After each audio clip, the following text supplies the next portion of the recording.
Today we're going to be changing the coolant thermostat here on a 2021 Dodge Ram. It's a HEMI engine. Check engine light came on, so the symptom I see is my check engine light came on. I went to AutoZone, got that red. It did identify it as this. The other symptom that's good to know, because we're not sure if it's open or closed when the check engine light's on, but my thermostat, my actual temperature inside the gauge, only goes up to 185 and then it stops. So that's telling me that it's locked open. And so we got to replace it. So we're going to put this part in there. Now, the difficult part of this is where it's located. It's buried down here in the engine. And I'll give you a little zoom here to show you. And so there's our coolant that runs through there. You can kind of see the bolt there to the left. I got to get in there to that bolt. And then there's also the little electronics there that connect in. And you can see the wiring here on this for the electronics. So I got to be able to hook that in, get everything out. Now, I found a guy that did this before online, and I saw his video. And you can take off this little clamp here if you want, but if you leave the clamp on, it actually gives you the ability to pull the whole thing out. So that's what I'm going to attempt to do, is just keep the clamp latched, loosen the bolts, disconnect the electric, and then pull it out. So the first thing I want to do is I got to get in here. I don't know that I'm going to be able to do anything from this angle, but I want to at least get some things pulled off. So I'm going to pull off this cover here. This cover kind of slides in, so you got to kind of pull it off on the front, like so. The electric hookup is right in between where this says top and then that little silver metal piece thing going in there. Right in between there underneath is where the electric hookup is at. So I'm going to try to pull that. There should be a little tab you pull up on, and then it should slide right out. So that's what I'm going to attempt to do. I got my fingers around it. I was wrong. It's not a pop off, it's a push in. So there's a little button on the top part of it towards me that I could push in. When you do that, it slides right out. So I got this electronic piece disconnected. What I'm going to do is try to tuck it up somewhere so it doesn't get hit with all of the coolant when I pull it off. Right there, that little red white piece right there, that is the clip.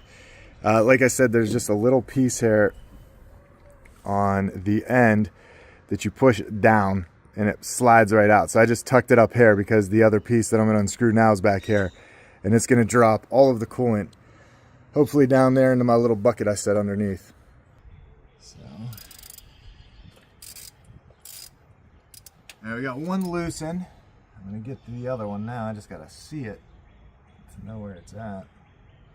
I can feel the bolt if I go around the front of the engine. So if I put my finger in there, I could feel it. So at least for getting it attached, I could get my extender and hook it on here, let it go this way, and then go from there. Well, I got it. It's not in super tight. So once you get it even a little bit, it comes right off. All right, so you can kind of see where I went in. I got it on, I got it loose. So I got both bolts loose. I'm just going to keep unscrewing them until they come loose all the way, and then pull that out, and we should hear everything drip down below.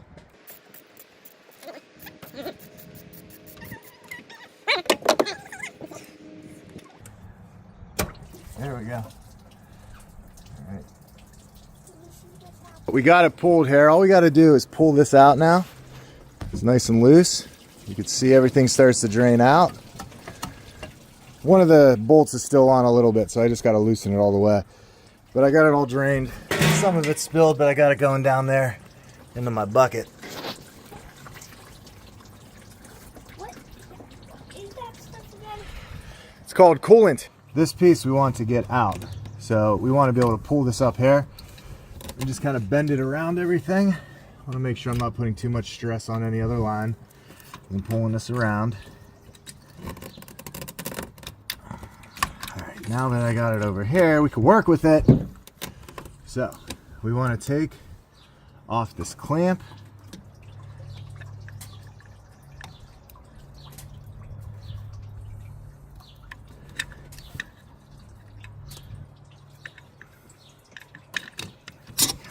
All right, we got that loose. What I'm gonna do is get this off, which Dad, I was looking for a flashlight. all right, so my belief is that the rubber is too cold. It's about 50 degrees outside, so this thing isn't moving at all. So I'm gonna actually heat it up here with a blow dryer, and hopefully that makes it easier to get off. All right, my belief was right, so I heated this up, came right out. There we go. All right, so keep that somewhere down below so it just drains. There we go. We're gonna get this clamp pulled off and get the new one put in. I got our new one ready. So it's got to go in this way. This electronic thing has to be sticking out to the left from the passenger side. So I'm going to go ahead and get this back on. Make sure it's nice and tight. And get our wrench.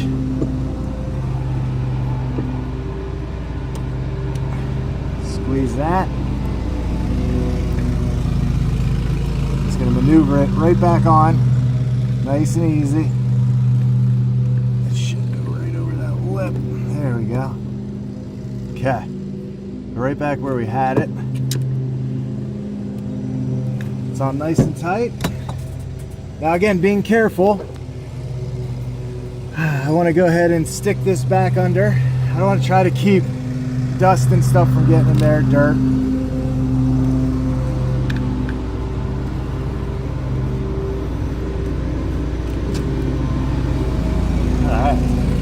So now we're just putting it right back into the spot where it goes. There's a big hole, it's hard to miss. We want to line up our bolts with the holes.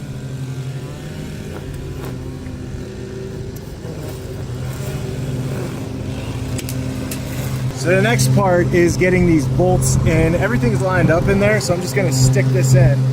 Get one started. Hopefully I don't drop it 100 times, but I probably will.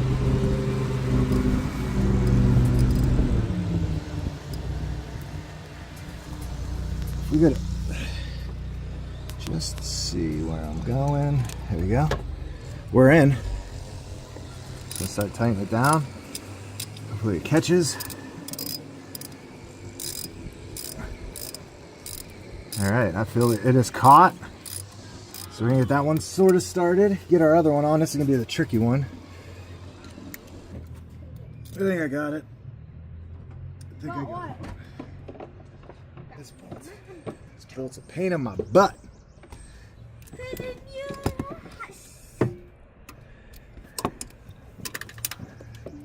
Let's see how long this one takes, because this is a good measure for the other one. There we go. That's good. Down here. Let's make sure that one's got it. One good half twist. Alright, good. Now we got to hook the electric back up. Alright, we are hooked back in with electric. Alright, so we are all hooked back up. We got our electric hooked up underneath. Both bolts are in tight, clamps on. Really the four things you got to do getting that in and out. It's just where it's located in this Dodge Ram is insane. Ton of my fluid came out, so I'm going to put more coolant in right now. Just going to go ahead and fill it up. You don't put the cap right back on now. What we're going to do is turn the system on inside. So to do that, we want to turn our key on, get the engine running, let it run for a little bit to warm up. You're going to see that this tank back here is going to start bubbling. This thing has an automatic, I forget what they call it, air pressure release or something like that. There's probably a better term. But letting it run for a little bit, it's going to bleed. That's what it is. It's an automatic bleed. So it bleeds out the line itself. It's going to bubble all the air out. But we want to definitely make sure we got enough coolant in it to do that. And then we want the engine to start to turn on and start to warm up. So we're going to turn our heat on inside after we let it run for a couple minutes. And that's going to get the whole system running.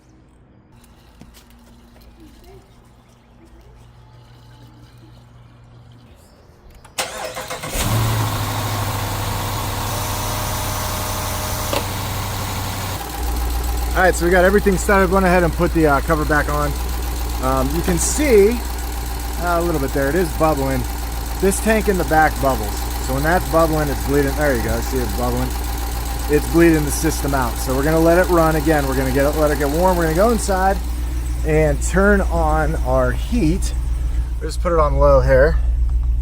And what that's gonna do is it's gonna start to run the engine a little warmer.